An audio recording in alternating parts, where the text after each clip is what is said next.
Olá, graça e paz a todos os nossos irmãos internautas do canal Uma Visão Além. Esse que vos fala é o pastor José Freire e hoje Deus tem uma palavra para nós no dia de hoje, né?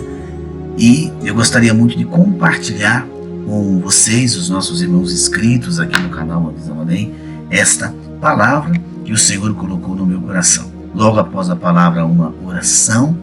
Mas antes de nós entrarmos na palavra, eu gostaria muito que você que ainda não é inscrito no canal Uma Visão Além, se inscreva, ative o sininho para receber todas as nossas postagens, deixe sim o seu like e compartilhe os nossos vídeos nas suas redes sociais e com mais pessoas.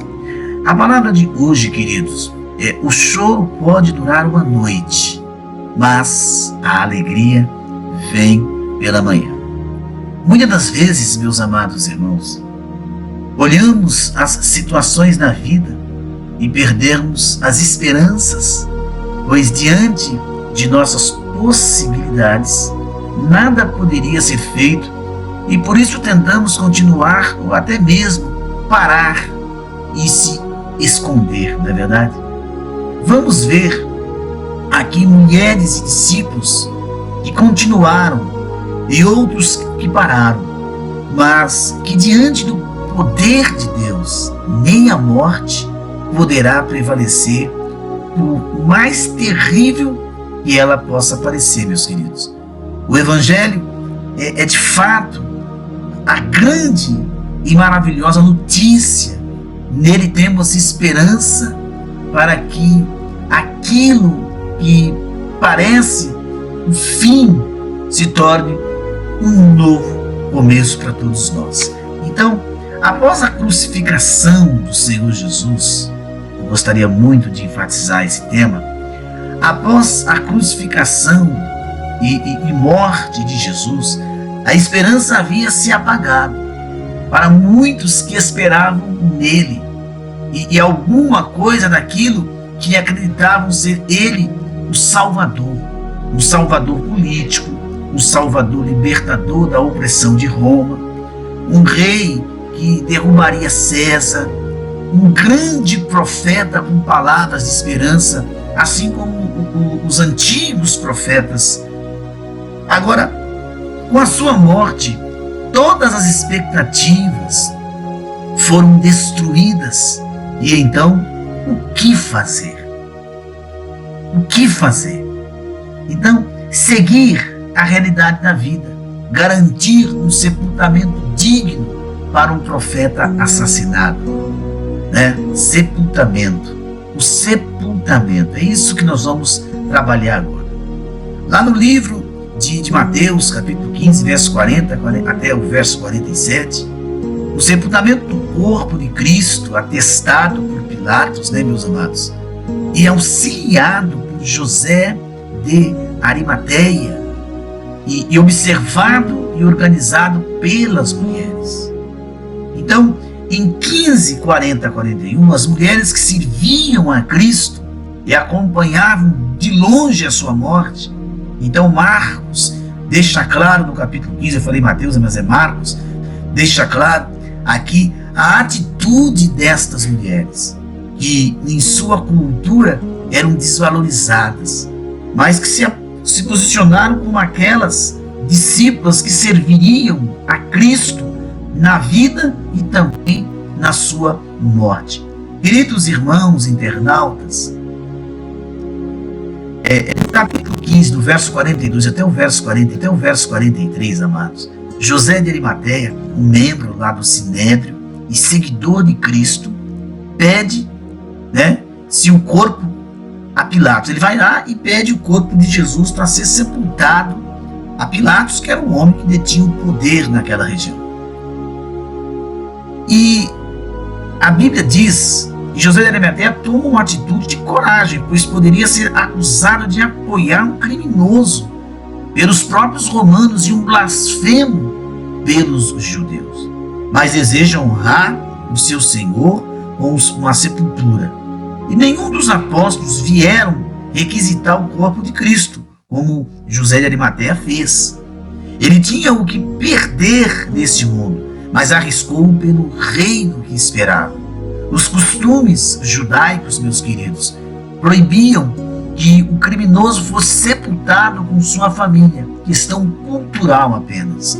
Um criminoso romano perdia o direito e a propriedade e, consequentemente, meus queridos, não poderia ser sepultado em um túmulo. Acusados de sedição eram deixados para apodrecer na cruz. Os criminosos judeus deveriam, meus queridos, ser enterrados antes do sábado, para evitar a profanação da terra e os que foram crucificados ainda mais por serem amaldiçoados. Em Marcos 15, 44, 45, Pilatos se impressiona por Jesus já ter morrido e após confirmar sua morte, permite então o sepultamento de Jesus Cristo. Jesus teve sua morte atestada pelos amigos que ficaram ao longe, pelos adversários religiosos, meus queridos, e políticos de renome, para atestar, e políticos de renome, sim, para atestar realmente que ele estava morto, que ele estava ali realmente, finalmente sem vida. Então, o cristão, o homem de Deus, José de Arimateia, Pilatos permitiu então o sepultamento de Cristo por reconhecer que ele não era um criminoso como foi. Jesus teve a morte dele atestada pelos amigos, pelos adversários religiosos, pelos políticos de renome, para atestar de fato o fato histórico acerca da sua morte. E Pilatos então permite, meus amados, o sepultamento de Cristo para reconhecer que ele não era um criminoso como foi dito sobre ele.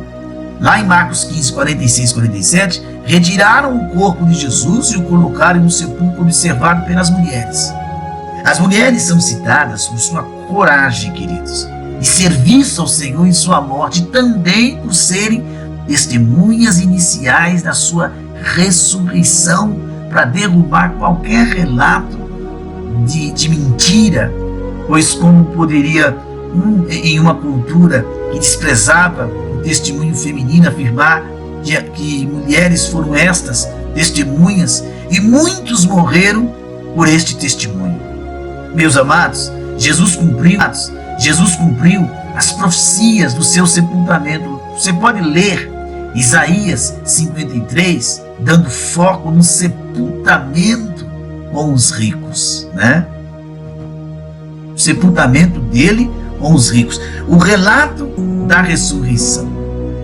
O relato da ressurreição feito pelo anjo às mulheres. No domingo, capítulo 16, verso 1 a 3, as mulheres compraram óleo para ungir o corpo e se questionam como seria removido a pedra.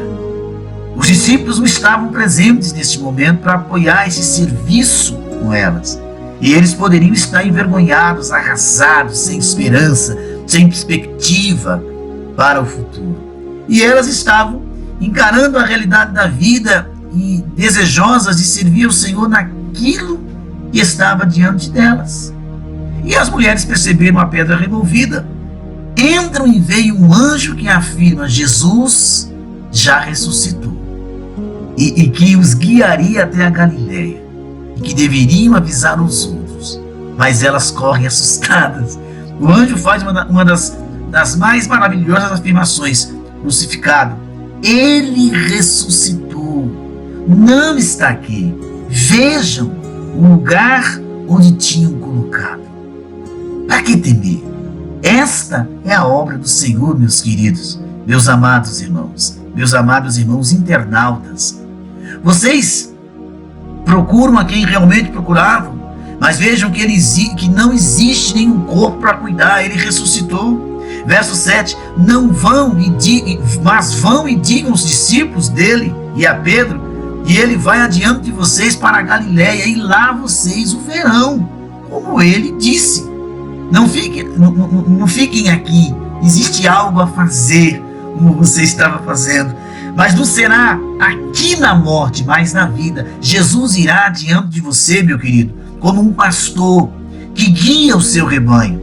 Você não está sozinho, nós não estamos sozinhos. Lembre-se que ele disse, então lembre-se de suas palavras, pois elas são reais. São reais as palavras do Senhor.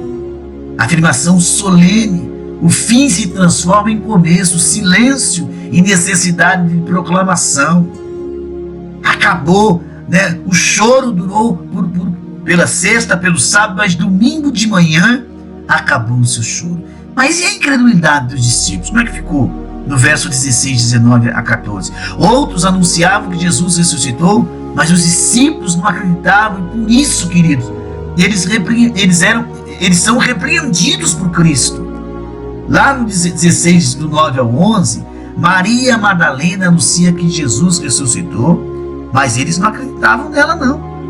No verso 16, do 12 ao 13, os discípulos do caminho anunciam que Jesus ressuscitou, mas eles não acreditavam, aqueles dois do caminho de Emaús. Em 16, 14, Jesus aparece a eles e os repreende por sua incredulidade e dureza de coração. E a afirmação solene, a incredulidade se transforma em necessidade de testemunhar a fé. A obra do Filho de Deus continua, queridos. Mas vamos continuar aqui. Vamos entender alguns pontos importantes deste final do Evangelho que nos chama a responsabilidade. O livro de Marcos é caracterizado, queridos, por muita ação onde vemos o Filho de Deus realizando diversas obras em curto espaço entre os relatos do livro para indicar a ideia de ação e urgência. O livro de Marcos, o Evangelho de Marcos, pode ser escrito para um público romano, exalta bastante a ideia de autoridade. Em 16, 15 a 20, a grande comissão e a cooperação de Cristo, meus amados, durante a missão de pregação do reino de Deus, assentando a do Pai. Jesus fez grande comissão e afirma que sinais os seguiriam no anúncio do Evangelho. E vemos muita ação, meus amados, que virá na proclamação do Evangelho. Em 19 a 20, Marcos conclui afirmando que Jesus, meus amados, se assentou à direita de Deus e cooperou com os discípulos durante o anúncio do Evangelho que se seguiu. Então vemos a ideia, meus amados, de autoridade de Cristo ao estar à direita de Deus. Vemos que Cristo não os deixará com eles, mas como um comandante estará em cooperação com os seus servos. Outra afirmação solene, no testemunho da fé, se transforma no mover da obra de Deus. Agora, e a aplicação disso, pregador? Você pode estar perguntando para mim. Como está a tua esperança? Você acha que está no fundo do poço, meu amado? Deixa eu te falar o que podemos refletir com este relato. Para Deus não existe fim. Aquilo que parece ser o fim para todos é o começo para Deus. Na derrota que a morte parece trazer, Jesus transforma em vitória e vence o maior inimigo do homem. O pecado e a morte não impedem a obra de Deus em sua ação neste mundo. As lutas na vida, meus amados irmãos, podem até parecer te conduzir para o fim, mas o pecado e a morte não possuem poder sobre o servo de Cristo. Pois ele, o nosso Senhor, ele venceu esses inimigos por nós. Se for seu pecado, se arrependa. Entregue-se ao Senhor. Se for pecado dos outros, perdoe. Espere em Cristo e em Deus o juiz de toda a terra. Se for a falta de esperança, então deixe o Senhor operar o propósito dele em sua vida, meus queridos. Mesmo que você não entenda, vai entender depois. Como está o teu serviço? Você quer servir ao Senhor somente naquilo que você acha que deveria? Ou você está como aquelas mulheres que serviam a Cristo na vida e na morte? Pois o serviço do Senhor, você estará no exato lugar para ver as maravilhas do poder de Deus. Cristo venceu a morte para que nós proclamemos o Evangelho da sua vitória. Querido, que possamos espalhar pelo mundo inteiro a vitória do nosso Rei Jesus, que não nos deixou sozinhos. Aquilo, mas eu digo assim, Ele não nos deixou sozinhos aqui, neste mundo, mas está como um general, nos guiando e cuidando, assentado também à direita do Pai. Nós sabemos disso. E o Senhor Deus abra os teus olhos, faça você enxergar. O choro, ele pode sim durar uma noite, um mês, um ano, algum tempo, mas a alegria virá. E virá numa manhã de bênção, numa manhã de virada na sua vida, numa manhã de renovo, de avivamento, de renovar as alianças com o Todo-Poderoso. Levante a cabeça. Oremos ao Senhor. Senhor meu Deus, Senhor Pai, em nome de Jesus, o nosso Salvador, eu quero orar com pessoas neste momento que se encontram aflitas, angustiadas, pessoas que desesperadamente clamam por um milagre, clamam por uma saída de emergência, saída de urgência. Pessoas que estão assim, papai, desesperadas, lutando contra uma enfermidade, lutando contra uma guerra espiritual, mas que a tua mão, tua presença, basta uma ordem, esta enfermidade sairá do corpo desta pessoa. Basta uma ordem, este espírito imundo será repreendido deste lar, será repreendido desta pessoa, esta opressão, esta depressão. Basta uma ordem, Senhor, e este casamento será restaurado.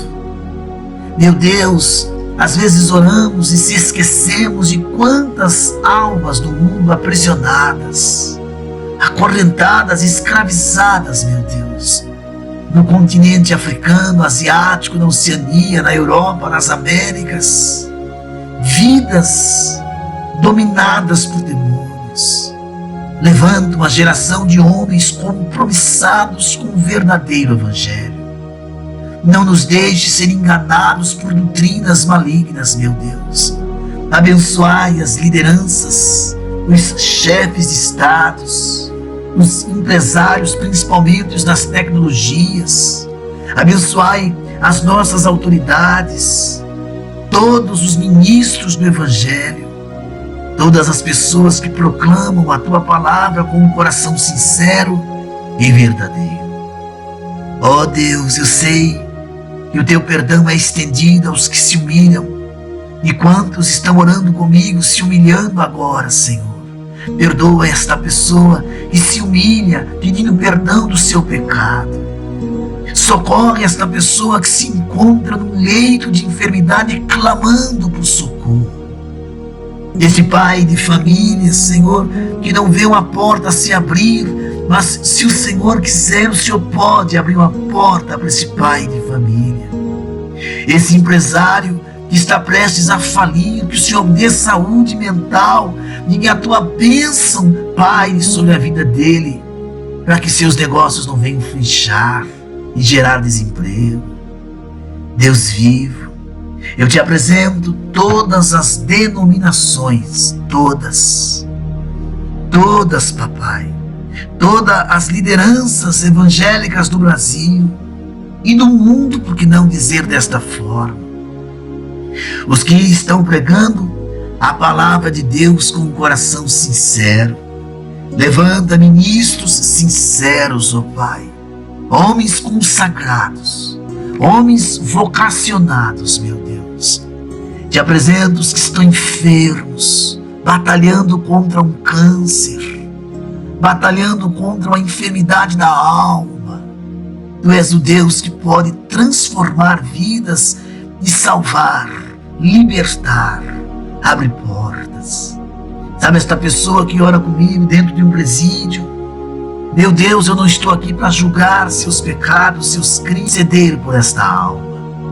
Eu quero apresentar estas vidas que choram, suplicam, Senhor, que os ouvidos do Senhor estejam atentos ao clamor ao grito de socorro desta pessoa. Que a tua bênção, que a tua paz possa entrar na vida deste homem, desta mulher, deste jovem, desta criança. Quem sabe tem alguém chorando, mas o choro vai durar apenas uma noite. A alegria virá de manhã, com a tua presença, com o teu gozo, com a salvação, com a verdadeira paz. É o que eu te peço e te agradeço desde já, em nome de Jesus, ó Pai. Graça e paz. Queridos, fiquem todos na doce paz do Senhor Jesus.